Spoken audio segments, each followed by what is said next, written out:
सुहाग रहे सुखी परिवार, करी बिनतिया तोहार। ए भोले बाबा भूखल बानी, करतानी तीज त्योहार। ए भोले बाबा भूखल बानी। सात फेरा होला सात जन्म के, कबहू ना साथ छूटे हमारा बनम के। करीले पूजनवा तोहार। ए भोले बाबा रखिया सेनुरवा के लाज।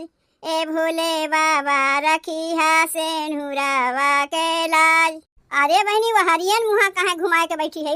चाहे मुहा ये हरियन घुमाए के बैठी, चाहे मुहा वो हरियन घुमाए के बैठी, बतिया एक है। ई का करत है बहनी? का हो गई जीजी?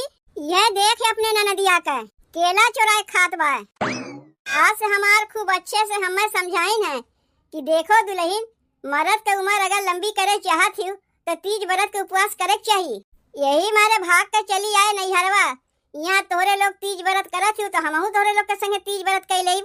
काहे नहीं बहनी, काहे नहीं? जब व्रत उपवास करे के मना बनाए लिए है तो करे चाहिए। अब भूखी रह पैबू की ना रह पैबू तोहरे ऊपर है। रह ले भौजी रह ले, तू हमार टेंशन ना लिहू। बढ़िया सा सोच लिहू बहनी, पूरा दिन पूरी रात भूखी रह पड़ी। कैसे तू रहबू हमरे तो यह ना समझ में आवत बा। सवेरे से भूखिए ना हम हई, कुछ खाए पिए ना है बहनी। दिना में ना समझ में आई, तनी सजवा हो दो तब वही लागे समझ में आई। का भौजी तू हमें डरवावत है? कहा तो हई रह ले बहनी। इतनी बदलाव कैसे तोहरे अंदर आए गए? हमारे कुछ बतिया समझ में ना आवत बा। जब तक ब्याह शादी ना भय रहता तब तक बतिया कुछ औरे रहत है।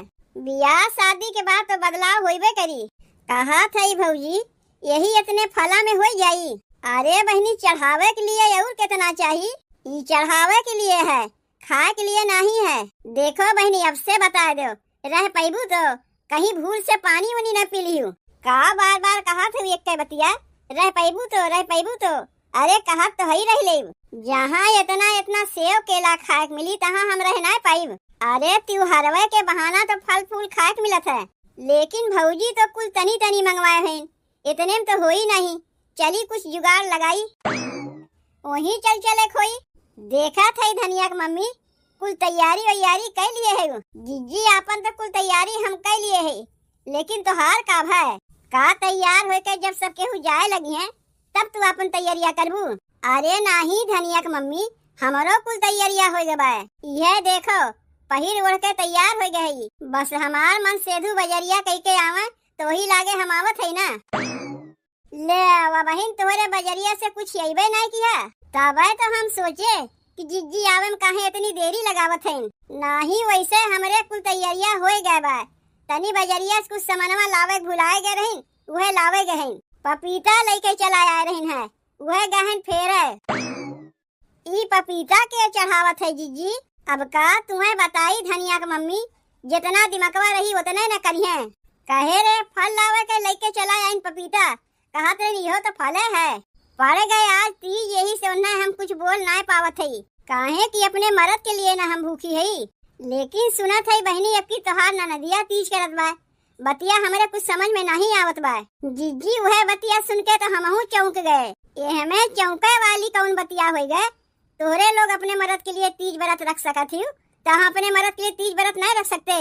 बहनी तोहरे भूखिया लागत बा तनको नहीं। अरे खाए के वो तो हमार तकहुक मना नहीं कहत बा, अब भूखिया लागे तो दूर रहे। कहो धनिया की मम्मी ई का हम सुनत है। जिज्जी बदल गए हमार ननदिया। कहिया से बहनी? जहिया से हमार ब्याह शादी भय तहिया से। अब ढेर बकर बकर ना कह के जब तक भैया बजरिया करे गए हैं तब तक तोरे लोग सबके मिलके गीतिया गावत जाओ। तोहार ननदिया सही कहत बा, गाओ हो धनिया की मम्मी।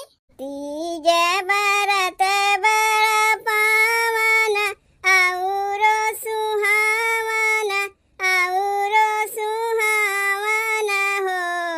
बहिनी सब सखी रहाई बरतिया तो शिवा के मनावे, गौरा जी के पूजाई हो। बहिनी सब सखी रहाई बरतिया तो शिवा के मनावे, गौरा जी के पूजाई हो।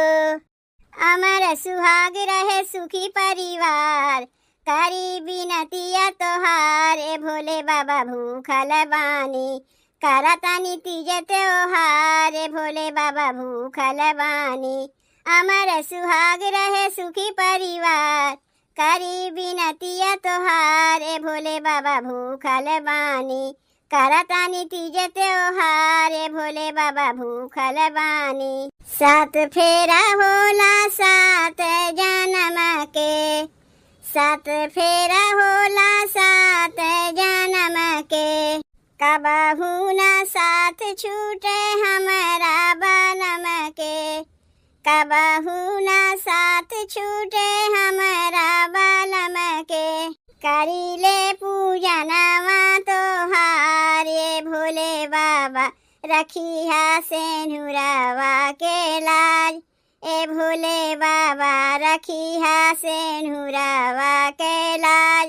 अरे बहनी वो हरियन मुहा कहाँ घुमाए के बैठी है ये हरियन घूमो नाही तोहरे लोग गीतिया गाओ ना हम सुनत हई चाहे मुहा ये हरियन घुमाए के बैठी चाहे मुहा वो हरियन घुमाए के बैठी बतिया एक है।